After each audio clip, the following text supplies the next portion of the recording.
कन्या राशि वालों, 13 अगस्त से 15 जून का वो समय है जब आपके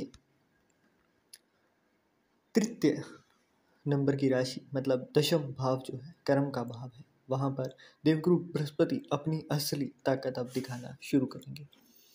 अब वो समय आ चुका है जब आपके फोर्थ हाउस, जिसे हम आपकी लग्जरी से, आपके कंफर्ट से, आपकी सुख संपत्ति से देखते हैं, मकान को देखते हैं, वाहन का सुख देखते हैं, और वहीं सप्तम भाव जिससे हम विवाह को देखते हैं, आपकी बिजनेस को देखते हैं, आपकी पार्टनरशिप को देखते हैं, आपके खुद के ऊपर आपके कंट्रोल को देखा जाता है, तो वो आपके यहाँ पर एक अच्छे हाल में जाते हुए दिखाई देंगे।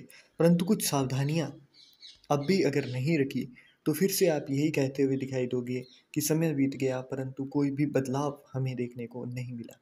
देवगुरु बृहस्पति यहाँ पर कुछ सावधानियाँ अगर आप रखते हैं तो बहुत अच्छे आपको रिजल्ट देते हुए दिखाई देंगे। हुआ क्या है वो देखते हैं। सबसे पहले आद्रा नक्षत्र जो कि राहु का नक्षत्र था, 13 अगस्त तक उस नक्षत्र के अंदर देवगुरु बृहस्पति गोचर कर रहे थे, परंतु अब जब 13 अगस्त से नक्षत्र बदला है और पुनर्वसु नक्षत्र जिसके अंदर स्वामी भी खुद हैं और इनका संबंध जो है वो देवी अदिति जी से है। देवी अदिति कौन है? तो वो देवों की माता कही जाती है। देवी अदिति सुख संपदा संसाधनों, सुख के साथ समृद्धि, धन लाभ, वैभव, इन सभी चीज़ों को प्रदान करने वाली देवी है। अब दोनों ही चीज़ें पुनर्वसु नक्षत्र में देवगुरु बृहस्पति के गोचर को आपके लिए और खास बना देती है, क्योंकि आपके एक कर्म भाव और आपके जो लाइफ के अंदर कंफर्ट, सुख है ना, दोनों ही चीज़ों को यहाँ पर बढ़ते हुए आप देखोगे। अगर आप बहुत लंबे समय से ट्राई कर रहे हो कि आपकी जॉब के अंदर आपको इंक्रीमेंट मिल जाए, आपका प्रमोशन हो जाए, जिन लोगों की जॉब नहीं लगी है उनकी कोई जॉब लग जाए, तो यहाँ पर आपको एक अच्छा फ़ायदा देखने को मिलेगा, क्योंकि यहाँ पर 9th एस्पेक्ट जो है वो आपके 6th मतलब षष्ठम भाव पर है। अब यहाँ पर जिन लोगों की अब तक जॉब नहीं लग रही थी उनको जॉब लगती हुई दिखाई देगी। उनको जो व्यर्थ बैठे थे, जिनके पास कोई काम नहीं था, उनके पास अब काम आगे से आता हुआ दिखाई देगा। तो कन्या राशि वालों, सबसे बड़ी खुशखबरी है, परंतु एक चीज़ का ध्यान रखेंगे आप, आपके मन से या फिर आपकी ज़ुबान से किसी भी तरीके का कार्यस्थल को लेकर, या फिर जब आप कहीं इंटरव्यू देने जाएं, कब जब आप जॉब के लिए जाएं, तो वहाँ पर आपको किसी भी तरीके की फालतू की पॉलिटिक्स में बिल्कुल भी अदायगी नहीं देनी है, अपनी बिल्कुल भी अपनी प्रेजेंस नहीं दिखानी है, क्योंकि अगर आप ऐसा करते हो तो ऐसे में आपके हाथ आए हुए मौके को आप खो दोगे। तो आपको ये चीज़ बिल्कुल से ही इग्नोर करनी है। अगली बात यहाँ पर करें तो यहाँ से देवगुरु बृहस्पति की पंचम दृष्टि आपके द्वितीय भाव पर है। द्वितीय भाव जिसे हम परिवार, आपके धन, आपके खाने पीने, आपकी वाणी से देखते हैं। अब यहाँ पर ना आपको दो चीज़ें ध्यान में रखनी है। एक तो आपके परिवार में बढ़ोतरी होती हुई आपको दिखाई देगी। बढ़ोतरी इन द सेंस, अगर आप शादी के लिए सोच रहे थे तो उसके लिए अच्छे योग अब बनते हुए आपको दिखाई देंगे, आपके लिए रास्ते खुलते हुए दिखाई देंगे।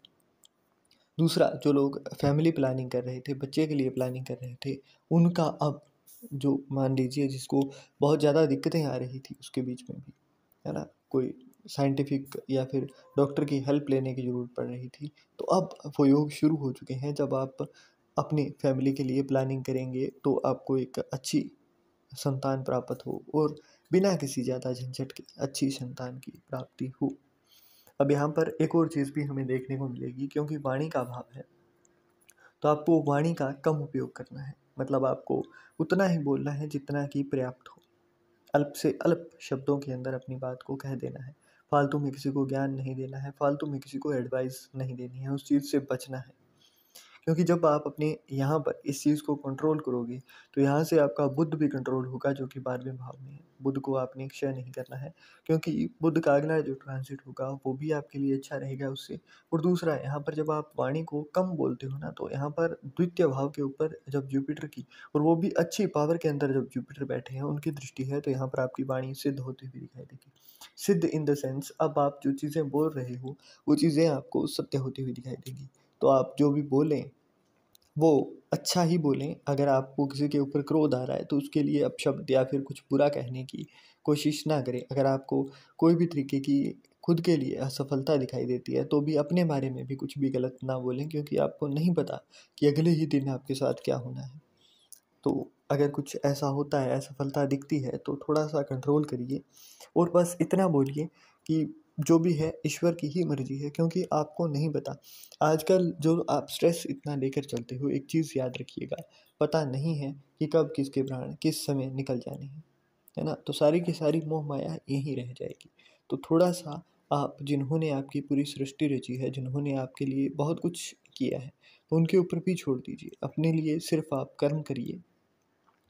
फल क्या मिलना है, क्या नहीं मिलना, लोगों को अच्छे खासे शिखर पर पहुंचते देखा है, और वो भी तब जब उन्होंने फेलियर का सामना किया हो।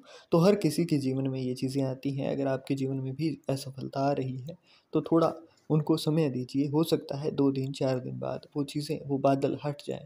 परंतु आप अगर यहाँ पर अपने लिए ही कुछ बुरा बोलेंगे तो उसका अफेक्ट, क्योंकि ये वरदान जो होता है ना, वो आपके लिए श्राप बन जाता है।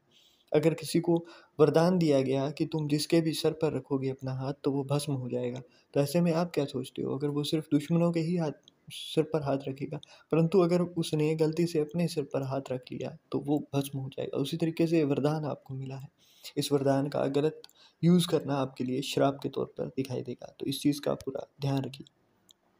वहीं फोर्थ हाउस के ऊपर सेवन्थ एस्पेक्ट है देवगुरु बृहस्पति की। अब फोर्थ हाउस के ऊपर सेवन्थ एस्पेक्ट होना, और दूसरा यहाँ पर अपनी ही राशि का विराजमान होना, मतलब धनु राशि है और वहाँ के लॉर्ड भी यही पर रहे हैं, तो कर्म भाव से आपको लाइफ के अंदर कंफर्ट आता हुआ दिखाई देगा। जिन लोगों का खुद का बिजनेस है उन लोगों को एक चीज़ दिखाई देगी कि अब आपका बिजनेस बढ़ोतरी कर रहा है। जो लोग प्रोफेशन के अंदर हैं उनका काम में इंक्रीमेंट होना, प्रमोशन होना दिखाई देगा। इस प्रमोशन की बदौलत आप, अगर आप बहुत लंबे समय से मकान लेने की सोच रहे थे, वाहन लेने की सोच रहे थे, जीवन में सुख और वैभव का भोग करने की सोच रहे थे, तो वो चीज़ आपके लिए अच्छी रहेगी। वो चीज़ आपके पास आती हुई आपको दिखाई देगी। तो इसीलिए मैंने कहा कि आपको फालतू की पॉलिटिक्स में नहीं घुसना है, क्योंकि अगर आप ऐसा करते हैं तो आपको यहाँ पर थोड़े नेगेटिव रिजल्ट्स देखने को मिलेंगे। और जो भी गुरु तुल्य हैं उनका सम्मान करिए। आपसे ऊपर जो ओहदे में हो, बॉस हो या फिर आपके कलीग्स में भी ना, जिनसे आप कुछ सीखते हो, तो उनके बारे में भी कुछ भी कहने से पहले थोड़ा सा परहेज ही करिए। आपको उनके बारे में कुछ भी अच्छा बुरा नहीं कहना है। अब वहीं यहाँ पर नाइन्थ एस्पेक्ट जो है वो आ रहा है आपके छठे भाव में। तो अब यहाँ पर जिन लोगों के घर के अंदर बीमारियों पर पैसा लग रहा था, बहुत लंबे समय से आप किसी बीमारी से जूझ रहे थे, फैमिली के अंदर कोई बीमारी थी, कोर्ट केस था, है ना, तो वहाँ पर उन लोगों के लिए खासकर आपको एक अच्छा हाल देखने को मिलेगा। अब वो समय आ चुका है जब आपके इन चीज़ों में सुधार होते हुए आपको दिखाई देंगे। बीमारियों से अब पैसा लगना बंद होगा। अब ये जो भाव है वो रोग, रिपू और ऋण का है। जिन लोगों के सर पर कर्जा था वहाँ से भी मुक्ति मिलेगी। अब कर्ज से मुक्ति के लिए मैं आपको एक उपाय बताता हूँ। जिन लोगों का भी कर्ज बहुत ज़्यादा बढ़ रहा है या फिर बहुत ज़्यादा ही आपको दिक्कतें देखने को मिल रही हैं, तो आपको ऐसे में करना क्या है।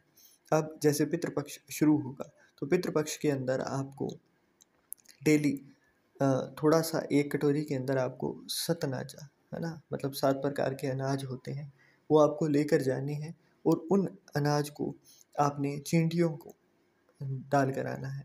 और वहाँ पर कुछ मांगना नहीं है, किसी भी प्रकार की कोई भी ऐसा भाव नहीं रखना है कि मैं ये करूँगा तो मुझे ये मिल जाएगा, परंतु आप ये करना शुरू करिए और डेली इस चीज़ को हैबिट में डालकर करते जाइए। आपको अपने आप इसका रिजल्ट मिलता हुआ दिखाई देगा। कर्ज जिनका भी है, चाहे लाखों का है चाहे करोड़ों का है, आपका वो कर्ज आपसे दूर जाता हुआ आपको दिखाई देगा।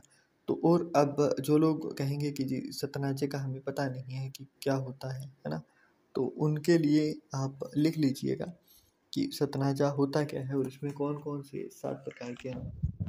तो इसके अंदर गेहूँ, चावल, बाजरा, ज्वार, चना, मक्का, उड़द, है ना, उड़द की दाल जो होती है उसका मिश्रण होता है। अब इसे आप पक्षियों को भी खिला सकते हो, परंतु यहाँ पर जब आप इनको दान देते हो ना, चींटियों को, तो वहाँ से आपको पितरों का भी आशीर्वाद मिलता है। दूसरा, आपके लिए अलग अलग रास्ते खुलते हुए दिखाई देंगे। ऐसा नहीं होगा कि आपका ऋण माफ़ हो जाए या फिर एकदम से ऊपर से पैसे की बारिश हो जाए, परंतु आपके लिए पैसों के रास्ते खुल जाएंगे। अब जो आपका फालतू के अंदर जो नुकसान हो रहा था पैसों का, वो नहीं होता हुआ आपको दिखाई देगा। तो मतलब एक तरीके से आपको एक सपोर्ट मिलती हुई यहाँ पर दिखाई देगी। और उसके बाद आप कम बैक कर पाओगे, आप अपनी चीज़ों में सुधार होते हुए देख पाओगे। तो ये कुछ बातें, और इसके बाद में 7th हाउस के लॉर्ड जो हैं वो आपके 10th हाउस के अंदर है। 7th हाउस जिसको हम बिजनेस से देखते हैं, पार्टनरशिप से देखते हैं। तो जिन लोगों की विवाहिक स्थिति बहुत अच्छी नहीं थी, विवाह के अंदर बार बार लड़ाई हो रही थी, असमंजस की स्थिति बनी हुई थी, एक दूसरे के साथ उतना ज़्यादा अच्छा बिहेवियर नहीं हो पा रहा था, दोनों के बीच लड़ाई झगड़े बढ़ रहे थे, तो उन लोगों के लिए यहाँ पर एक अच्छा मोमेंट सामने आता हुआ दिखाई दे रहा है। अब वो समय आज अब वो समय आ चुका है जब आपके रिश्ते में सुधार आता हुआ आपको दिखाई देगा। परंतु एक चीज़ का ध्यान रखना है आपको, यहाँ पर छोटी छोटी चीज़ों को नज़रअंदाज करना थोड़ा शुरू कीजिए। मतलब अगर छोटी छोटी किसी की गलतियाँ होती हैं आपके पार्टनर की, तो उन्हें थोड़ा सा इग्नोर करना शुरू कीजिए। हर चीज़ को लेकर लड़ाई झगड़ा करना ज़रूरी नहीं है। जहाँ तक हो शांत रहिए, और अपने स्पाउस को, क्योंकि यहाँ पर 12 नंबर की राशि हिमनी राशि है, तो अपने स्पाउस को अगर आप किसी भी तरीके की भोजन से जुड़ी हुई चीज़ें दे सकें, है ना, आप बाहर डिनर करवा सकें, या फिर मतलब जितना ज़्यादा आप खाने पीने पर उनके ध्यान रखेंगे, तो उतना ज़्यादा आपके लिए यहाँ पर अच्छे रिजल्ट देखता हुआ दिखाई देगा। अब कुछ लोग कहेंगे जी हमारी स्पाउस है, फीमेल है, मतलब और उनको अच्छा नहीं लगता है, तो अगर वो खाना बनाती है तो मतलब यहाँ पर खाने से जुड़ी हुई जितनी ज़्यादा तारीफ़ें और वो चीज़ें होंगी आपकी, वो आपको अच्छा रिलेशन देती हुई दिखाई देंगी। अब इस समय के अंदर आपको यही करनी है जो चीज़ें आपको बताई गई हैं। तो ये थी कुछ बातें जो कि आपको ध्यान में रखनी है। कन्या राशि वालों, आपसे उम्मीद करते हैं कि जो चीज़ें आपको बताई गई हैं, आप ये सारी चीज़ों का ध्यान में रखेंगे और इनके अकॉर्डिंग आगे अपनी लाइफ को स्पेंड भी करेंगे।